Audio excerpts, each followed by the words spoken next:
Well, hello everyone. Thank you for tuning in, and thanks for the American section to invite me to present this webinar on Theosophy Raw and Unfiltered. I suppose I should just say a few words about myself to begin with. I'm presently the National Secretary of the Theosophical Society in Australia, and I joined the TS in 1979 and almost immediately became a very avid student of both H.P. Blavatsky and the Vedanta, which has been an abiding interest for me all of these years. And so I suppose I should also mention that I have a PhD in the history and philosophy of science, which has been another abiding interest of mine and filters through one way or another into a lot of my work in the TS. So to begin this session, I would first of all like to say something about the title, Theosophy Raw and Unfiltered. Is it in fact possible to say that there is such a thing as theosophy itself, beyond or beneath our interpretations?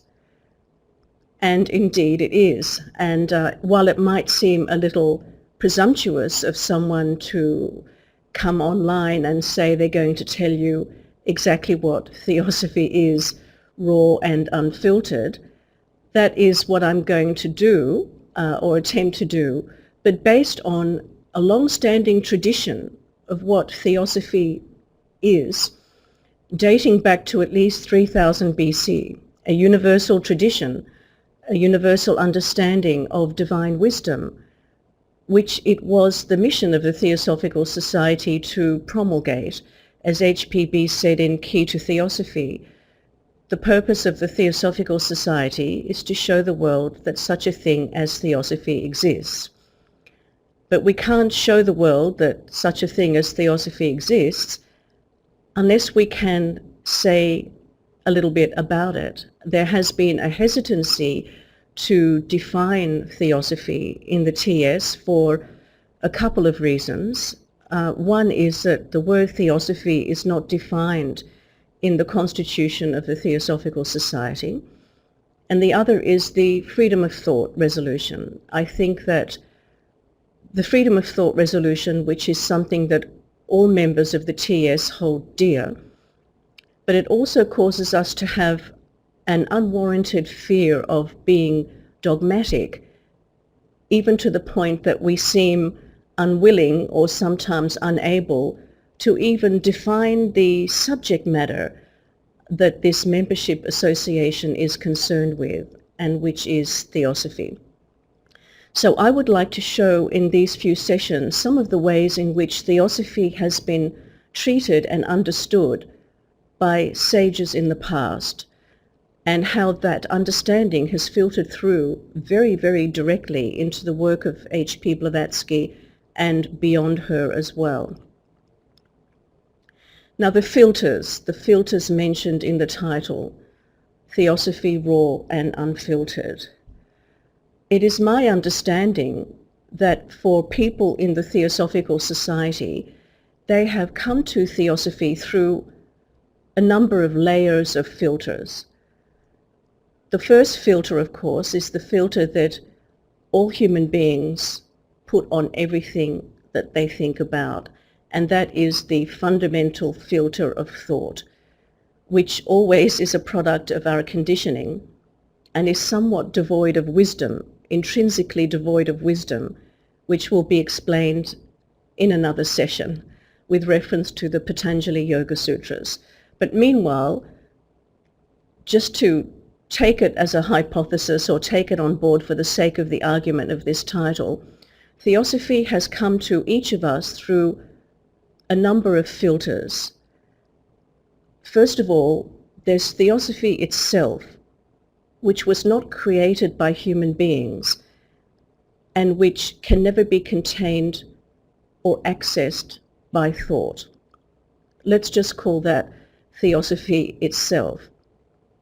And then there are teachings about theosophy that go back to at least 3000 BC, the first expression of which was in the Vedas. Some of us like to argue that Theosophy is equally present in many other traditions, not just Vedic. There's the Corpus Hermeticum, there's the Kabbalah, there's Taoism, Sufi thought, all sorts of areas in which we would say that is Theosophy. But just chronologically, the Vedas came first. Another layer of filters then comes up when HPB first presented Theosophy to the world through the Theosophical Society and her works, initially Isis Unveiled and The Secret Doctrine. So HPB had effectively cherry-picked through the ancient teachings about Theosophy and represented them to us from around 1875 till her passing away. So when I say cherry-picked, HPB, like all of us, was a student of Theosophy, an absolutely A-grade student of Theosophy, with a very subtle and detailed understanding of the territory. But she presented the territory to us through her own understanding. Admittedly, she's an excellent source of Theosophy for us, informed as she was by some very able and enlightened teachers from whom she also learned what is and what is not Theosophy. So some of us came along to the Theosophical Society and straight away started reading H.P. Blavatsky and perhaps also looked into some of her sources. And then others came along to the Theosophical Society and read people who had been inspired by H.P. Blavatsky. And perhaps they had primarily read Annie Besant, C.W. Leadbeater, Sri Ram, all of which had a lot of able and enlightening things to say about the subject matter of Theosophy. But again, that's another layer of filter. If we don't have access to divine wisdom itself through our own intuition, and if we haven't studied the original sources, the first sources of the tradition, for example, the Vedas, Platonic work, other primary sources, which we will look into later, but we just read HPB. HPB is a fantastic entree to the entire scope of works of Theosophy. But maybe we came along to the TS and we found HPB a little bit obtuse, a bit too complex, a bit too wordy. And so we read people who learned Theosophy from HPB, say Annie Besant. And so my argument just in this title, and I'm not going to labor the point any further, is that, you know that expression, it's a mistake to look at the finger pointing at the moon. You know, all of these are fingers pointing at the moon. But if we are looking at a second or third generation of interpretation of Theosophy, I would argue that it is like looking at the finger pointing at the moon on a cloudy night. And in all fields of research and study, it's always a good idea, as far as possible, to go back to the primary sources. That goes for a historian, a history of science person, anyone, and a theosophist. It repays you enormously to go back to some of the original sources. And that's what I'd like to do in the next few sessions. Put forward some of the ABC of original Theosophy, which H.P. Blavatsky referred to as the Aryan philosophy, which, as we will see shortly, was once the second object of the Theosophical Society to promote, the Aryan philosophy. So let's begin. In this quote from H.P. Blavatsky's Occult or Exact Science, we can see a little bit of the scope of the territory of the primary sources that HPB referred to and based her teachings on. She says, about 10 years ago, when Isis Unveiled was being written, The most important point the work aimed at was the demonstration of the following: the reality of the occult in nature, the thorough knowledge of and familiarity with all such occult domains amongst certain men, and their mastery therein. Hardly an art or science known in our age that the Vedas had not mentioned, and the same holds true for our age as well. Hardly an art or science known in our age that the Vedas have not mentioned. And finally, that hundreds of things, especially mysteries of nature in abscondito, as the alchemists called it, were known to the Aryas of the pre-Mahabharata period, which are unknown to us, the modern sages of the 19th century. And that includes the modern sages now of the 21st century. So these are some of the primary sources for HPB. The knowledge of the occult in nature through the knowledge of her teachers, the authors of the Mahatma letters, the Vedas, including their Upanishads, and the Aryan philosophy of the pre-Mahabharata period. So we could say perhaps that for us in the TS, there are four levels or four main avenues of education about theosophy. The full spectrum of theosophy as it is encountered in the Theosophical Society. Theosophy itself, which we have not yet defined, which is beyond thought or conception, and in fact was not created by thought. Then there are teachings about theosophy from times past, way back to at least 3000 BC, found throughout the world, and then marginalized and discredited since the 17th century, and HPB took it as her mission to reinstate the lost reputation of this marginalized philosophy. Then there are the writings of H.P. Blavatsky and her teachers, which were based heavily on the original teachings, and for her teachers perhaps based heavily on insights into theosophy itself. In other words, direct intuitive perception. And finally, the writings of those who came along after HPB's works and who learned about theosophy chiefly from her writings, augmented, of course, by their own understanding. And in this field, of course, our own understanding is essential. Doesn't matter how much we refer to the primary sources or great sources such as the works of H.P. Blavatsky, they will be as if closed doors to us if our own understanding is not awakened. She and I have mentioned the Aryan philosophy, and formerly it was the second object of the Theosophical Society to study Aryan religion, literature and science. That was the object, the second object, which is now, as we know, the study of comparative religion, philosophy and science, which is to me a somewhat watered down version of the original object, which was very clearly and plainly to study Aryan literature, religion and science. And in 1890 it became to promote the study of Aryan and other Eastern literatures, religions, philosophies and sciences, and to demonstrate their importance to humanity. The second part of that object in 1890 is quite an important one.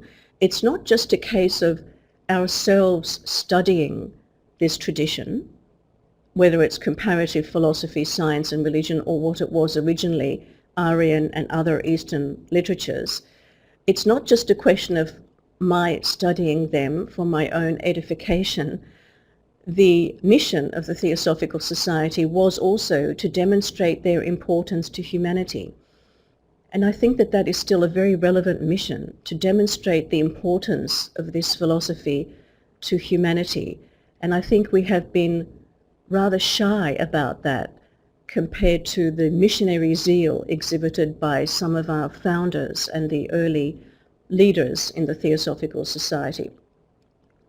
Now, if we want a little further elucidation about what exactly is meant by HPB when she refers to Aryan and other Eastern literatures, I can point out that I didn't put a slide for this, but what she mentioned in that connection, the Aryan philosophy for her was chiefly the Vedas, and we would include their Upanishads, the writings of Shankaracharya, the Patanjali Yoga Sutras, and the insights of numerous other mystics and sages in that tradition which she didn't name, but which we can see dotted throughout The Secret Doctrine and Isis Unveiled.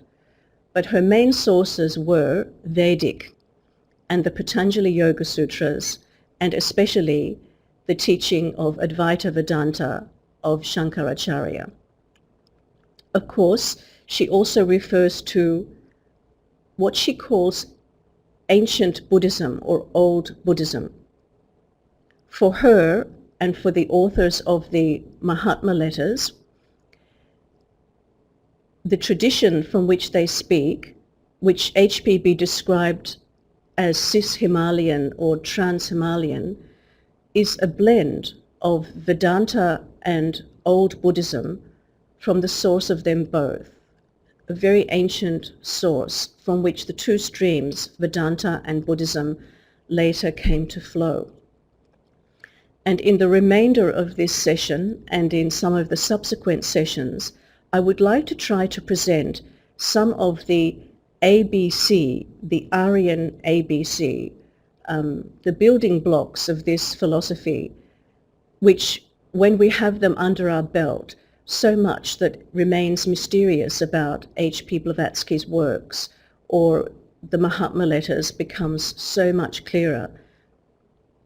The building blocks that I'm selecting come from the Lego set with which the authors of the Mahatma letters would have played when they were baby adepts, if they grew up in South Asia, as seems to be the case.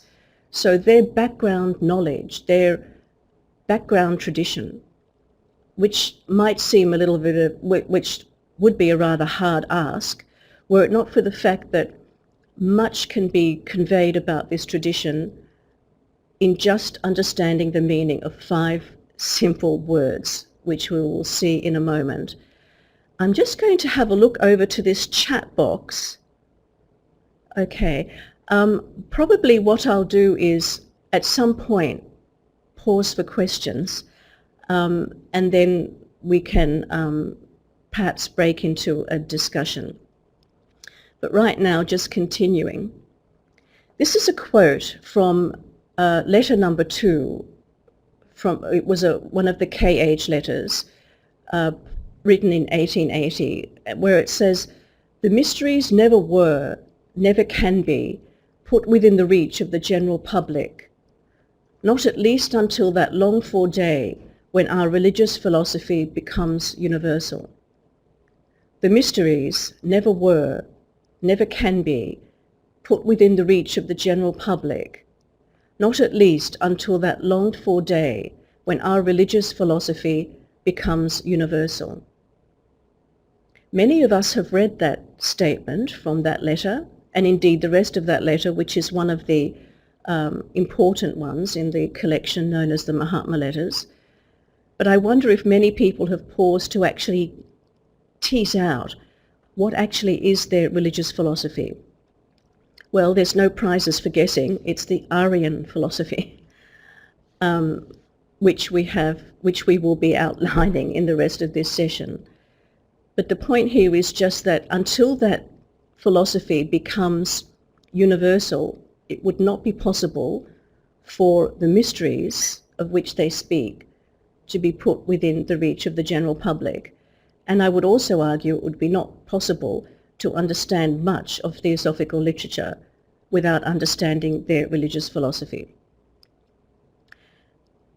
One example of a likely misunderstanding in the absence of knowing the ABC of the Aryan tradition is in this sentence, or 2 sentences, from a letter known as the Mahachohan's letter, which many people in the Theosophical Society now and in the past have regarded as something of a template for our work in the Theosophical Society.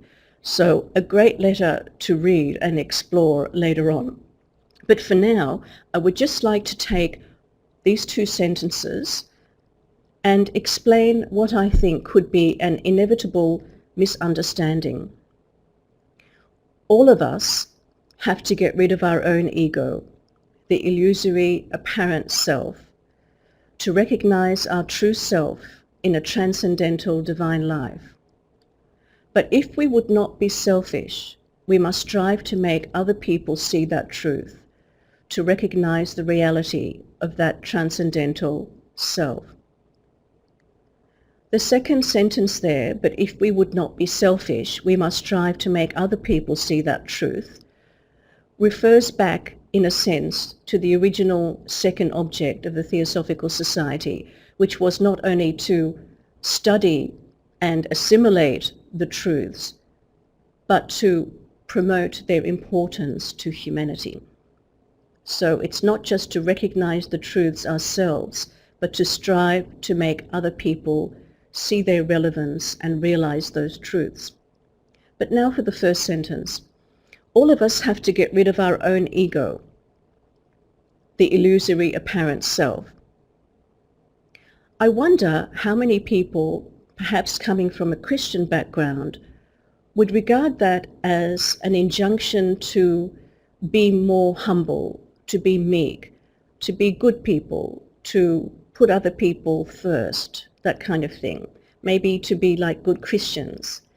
So to get rid of our own ego, it could also strike the unwary reader as impossible, possibly unhealthy. Maybe it would lead to, maybe it's promoting some kind of a sense of low self-esteem.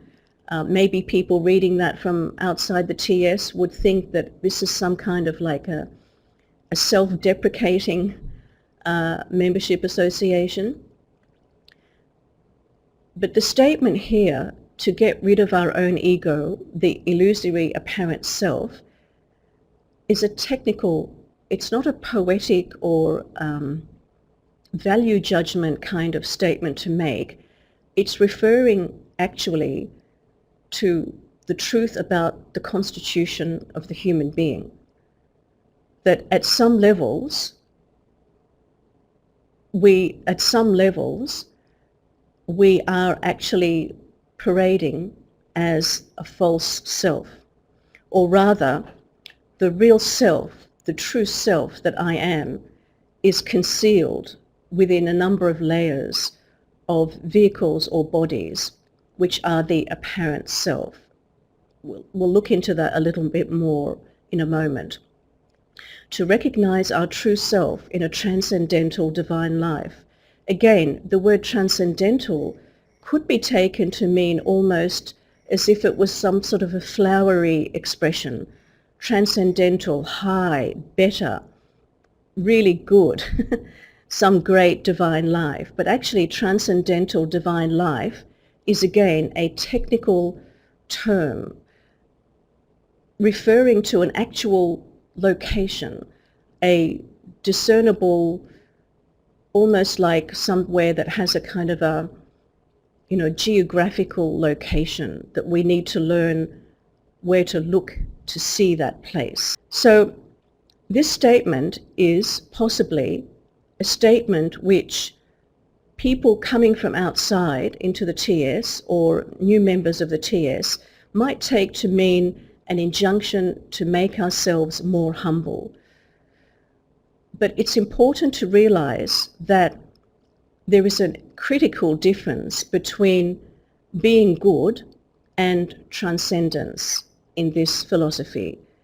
In the Aryan philosophy and in Theosophy, there is a very important difference between being good and transcending.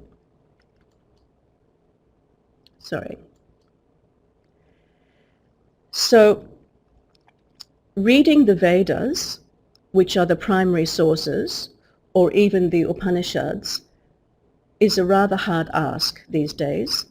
They're long. They're very, very long. Some of the translations are poor, based on conditioning from the wrong culture and giving quite a strange slant to things. They're arcane. They were originally all based on an oral tradition, which was a strict student-disciple situation where it was an oral culture and the entire tradition was conveyed to the disciple verbally and in practice by the teacher. So a lot of what we see recorded in the Vedas, the Upanishads, and the Patanjali Yoga Sutras almost assume that you have an instructor by your side. And we don't have that instructor, most of us. Fortunately, Shankaracharya and others have interpreted the Upanishads and the Vedas for us, and in some cases have written very brief, user-friendly, almost user-friendly treatises. For example, Shankaracharya, the Atma Bodha, which in 29 shlokas is said to tell you everything you need to know about Vedanta. And even the first 5 shlokas are said to tell you everything you need to know about the Vedanta. So, referring to Shankaracharya's teachings, I would now like to try to convey some of the building blocks of the Aryan philosophy. First of all, the 3 categories of existence, according to Adi Shankaracharya, who lived approximately from 788 to 820 AD. 3 categories of existence. Now, before looking at the left of that slide, can we just focus on the concept that there are 3 categories of existence? Because if there are 3 categories of existence, or however many categories of existence there may be, what that means as a concept is that everything in life, every object, every experience, every being could be explained by reference to one of those 3 categories, so that everything that exists in one of those 3 modes.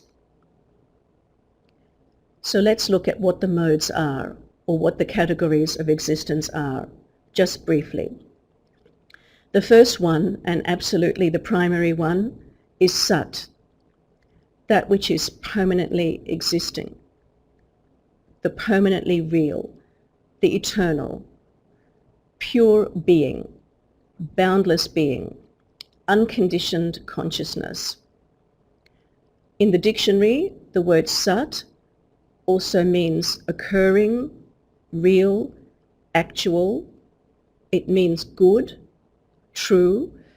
In the motto of the Theosophical Society, Satyan Paro Nasti Dharma, Satyan, which is Sat, is translated as truth. There is no religion or dharma higher than truth. But the word truth, as we understand it mostly in the West, could give a false impression of what is meant in the motto of the Theosophical Society and also in the dictionary. I've taken these meanings, by the way, from the Monier-Williams Sanskrit Dictionary. And I would like to point out here something that is relevant in many aspects of our study of theosophy and any study at all, that language is almost 100% context dependent. Language is almost 100% context dependent, and much misunderstanding of various kinds of literature arises because people want to take words hard and fast, literally, in all conditions. So Sat consists of a range of fluid meanings depending on the context.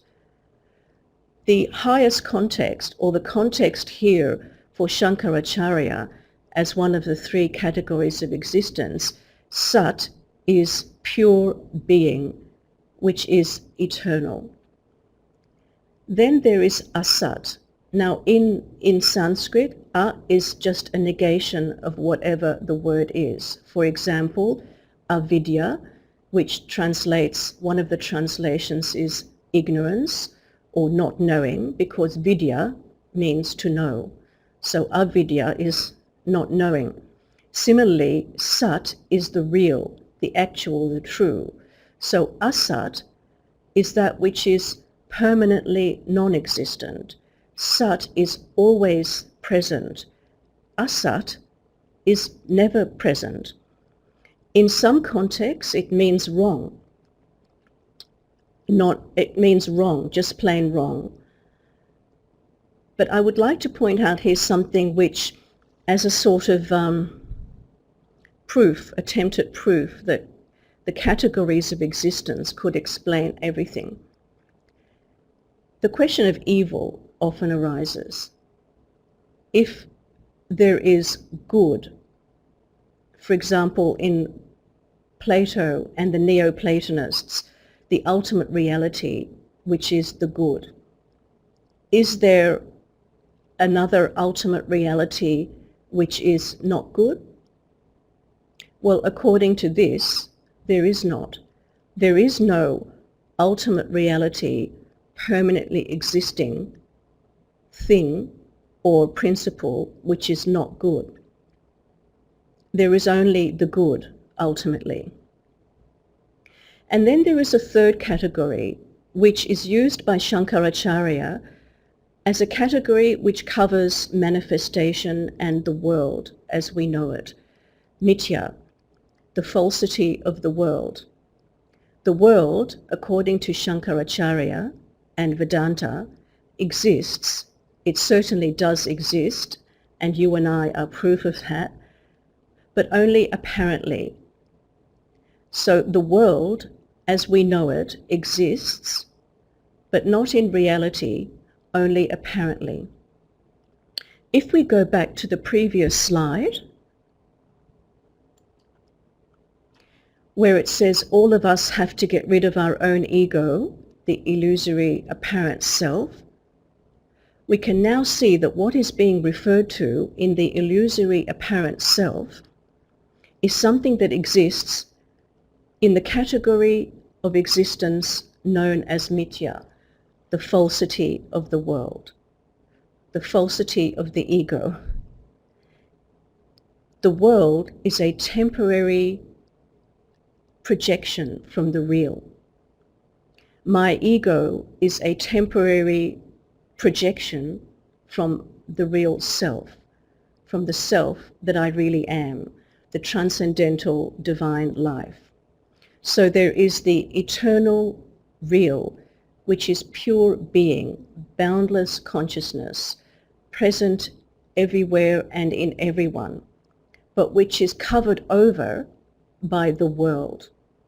And the world is a unique combination of sat and asat, even though ultimately sat prevails. So, three categories of existence. As these are the three categories of existence, I take that to mean that Shankaracharya believed that everything in life could be explained by one of these categories of existence. However, I would like to add two very useful words with which many people in the Theosophical Society would already be familiar, but which I would like to use now to explain further what could be meant by the illusory apparent self. Our two words are Maya and Upadhi. Maya is the one word which everybody associates with the teachings of Shankaracharya. Some people believe that he taught that the world was nothing but an illusion, which is definitely not the case, because we've already seen that Shankaracharya taught that the world is mithya, a category that exists to explain the falsity of the world. It exists, but not as pure, boundless being, which is the real. So let's just take a little bit of time to dwell on the meaning of the word Maya which can also help explain what is meant by the illusory apparent self. These definitions again were taken from the Monier-Williams Sanskrit Dictionary. First up, illusion. Very simple. It means that what you see is not what is real, but what is being presented to you is a mirage, like a mirage in the desert. You think there's water over there in the distance, like the example is given of the deer that sees water in the distance and keeps running there and eventually dies because there was no water in the distance. It was just a mirage or an illusion. Then there is appearance. Appearance is an important concept. It means a couple of things to me. First of all, an actor in a play makes an appearance, enter stage left. So appearance in that sense. A moment ago there was no one on the stage and there was nothing happening, and next minute something and someone makes an appearance. Also, in the flavor of the word appearance, there is the idea that appearances can be deceptive. Well, appearances in Vedanta are always deceptive because they cover the real, which you can't see. And the fact that there are things that you can see makes it look like that's all there is. But in fact, what you can see is just a veil over what is the ultimately real. So appearance means appearing, becoming manifest, and it also means just an appearance, a facade, like a projection, like the persona is an appearance, often hiding quite a different kind of character underneath. Sometimes we project a persona just so that we can hide from ourselves what we really think we are, both of which in Vedanta would be an illusion. Now, projection, veiling, and superimposition, they were all listed in the dictionary as meanings of the word Maya. Projection, veiling, and superimposition are the most important concepts in Vedanta, apart from the three categories of existence. The world is a projection from the real. In fact, let me put it this way. Maya is not just illusion. Maya is also the cosmic power to project the world through the twin powers of projection and superimposition. These are the twin powers of Maya. And the word Maya, or the concept of Maya in the Vedas, is not just some major mistake, some illusion-producing faculty. It's the cosmic power to manifest the world, which is not such a bad thing. And let's face it, if Maya was all bad, then people in India wouldn't name their daughters Maya. It would be like calling your beloved daughter error or mistake. And maybe sometimes some parents feel that way, but the word Maya is a compliment to a daughter. It's one of the holy names, like Krishna. So Maya, one of the meanings of the word Maya is appearance, but also deeper, Maya is the power that exists within the real to project this false world. And by false world, the word false simply means in Vedanta, as it means in Plato, temporary. It's the temporal world. It's not false as in incorrect. It's false as in temporary. So Maya is the cosmic power to project from boundless being the world of becoming, the temporal world, which is false only in the sense that it is temporary, and also in the sense that it's a superimposition. It conceals the ultimate reality beyond or behind it. Other meanings of the word Maya in the dictionary include magic, sorcery, and extraordinary power. Sorcery is something that HPB refers to quite a lot in her work. And in her work, sorcery is simply the ordinary, illusory, apparent self taken to an extreme of selfishness. But just the same ordinary qualities that every illusory apparent self has. And so much of that I hold in common with, say, Hitler. So much of what is in me was exactly the same as what is in Hitler, only he was just an exaggeration of some of my qualities. Each of us just exhibit different qualities of what it means to be the illusory apparent self. Then we have the word upadhi.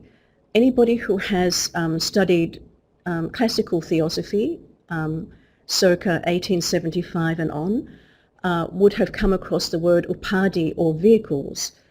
And the idea is that there are the planes of existence, or the bodies of man, and they are different vehicles of the one true self. So there's the physical body, the etheric, the astral, the lower mental, the higher mental, and Atma, which is, to all intents and purposes, the self. That's the sattvic level in the human being. So the word upadhi in the dictionary means attribute, disguise. Again, we can see that the vehicles are a disguise. They are the clothes that you wear, but they are not the being. And the clothes that we wear include not only the physical body and its garments, but also the mental body is a cloth that we wear. Species, that's one of the definitions of upadhi in the dictionary. I'm reminded there of a saying by Giordano Bruno that there is only one being in existence, having each of us as its experience. There is only one being in existence, having each species as its experience. Vehicle, incidental purpose, an additional adjunct, and supernumerary. All of these refer to the same thing, which is that the real is Sat. The real is the Atman. The rest is incidental or supernumerary, and it comes and goes. It's incidental because the real self, the self that you really are, remains the same. Whether your life comes and goes, whether your thoughts come and go, whether the world comes and goes, the real remains.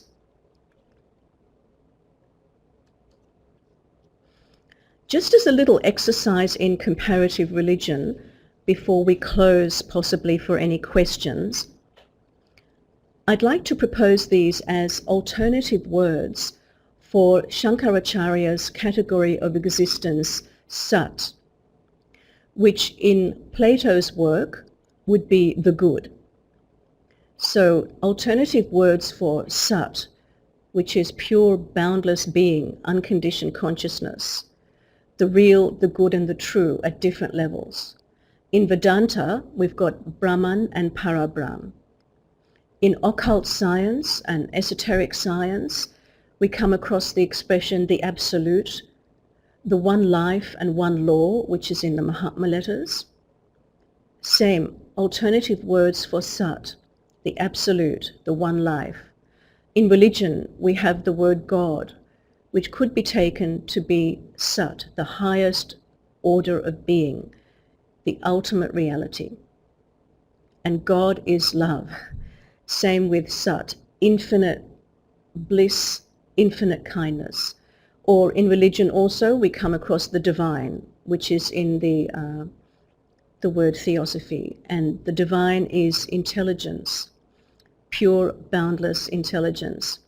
In physics, while these may not be the actual highest order of being, they are like icons. They, on their own plane, these concepts fulfill the same role as Sat in metaphysics. The quantum vacuum, the Akashic field, the unmanifest state, zero-point energy.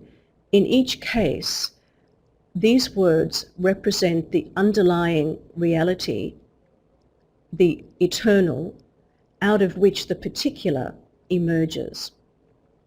I could have put in there also for David Bohm, the implicate order.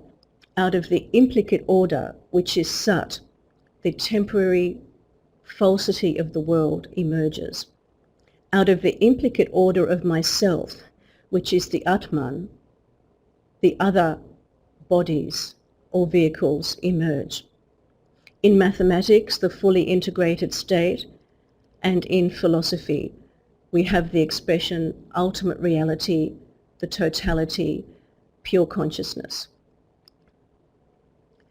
We will see later on that one understanding of the word theosophy is that theosophy actually means these. Divine wisdom actually means these. Divine wisdom refers to Sat. It does not refer to Asat, which doesn't exist. It refers to the primary reality, which is eternal, and is beyond or within, deep within, the falsity of the world, which is just a veil over the divine wisdom, which is the only thing that is real. I'd like to just close this session with briefly looking at what I described as my party piece. If I was taking this argument to court, the argument being that the Aryan philosophy, as depicted in this webinar, is fundamental to theosophy, and that it started in the Vedic period and can be shown to go straight directly through the Upanishads, the Patanjali Yoga Sutras, the works of HPB and beyond in the Theosophical Society. My Exhibit A, if I was to take this argument to court, is the work authored by the young J. Krishnamurti when he was, I think, 14 years of age, At the Feet of the Master. At the Feet of the Master is one of what we call the Theosophical Classics, and most people in the Theosophical Society would have read this work, but perhaps without realizing how absolutely Vedic this work is in every possible respect. Let's start just with the title, At the Feet of the Master. At the Feet of the Master is actually a very creditable translation of the word Upanishad, which means, among other things, to sit near the feet of the teacher, to hear the truth, which alone dispels all ignorance. That is what the Upanishad means. Upanishad means to sit near the feet of the teacher or at the feet of the master, to hear the truth, which alone dispels all ignorance. So there we have just the title of the book, Pure Vedanta. So now the dedication. This work was dedicated to those who knock. Now the Upanishads were given only to those who knocked, and you had to knock damn hard. You had to prove to the guru, to your teacher, that you were worthy, that you were ready, that you were willing and able to be taught. So the Upanishads were always given to those who knock. Then the prayer, which begins the book, At the Feet of the Master. From the unreal, lead me to the real. From darkness, lead me to light. From death, lead me to immortality. When I first joined the Theosophical Society in 1979, and I read this book, At the Feet of the Master, I assumed that this prayer was authored by J. Krishnamurti. But in fact, this is the Shanti mantra from the Brihad Aranyaka Upanishad. From the unreal, lead me to the real. Asato ma sadgamaya, tamaso ma jyotir gamaya, mrityor ma amritam gamaya. Brihad Aranyaka Upanishad. So the author of At the Feet of the Master chose, again, we're still on page 1, the frontispiece of At the Feet of the Master, and we can still see that this Theosophical classic so far is 100% Vedic.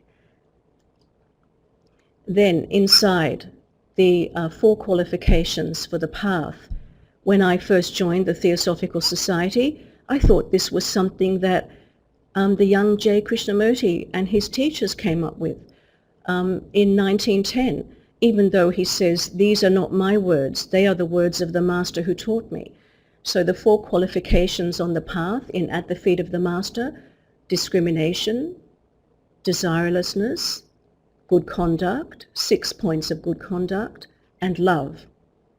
Shankaracharya, 788 to 820, the qualifications for the path: viveka, discrimination or discernment, which in Vedanta is always between the real and the unreal.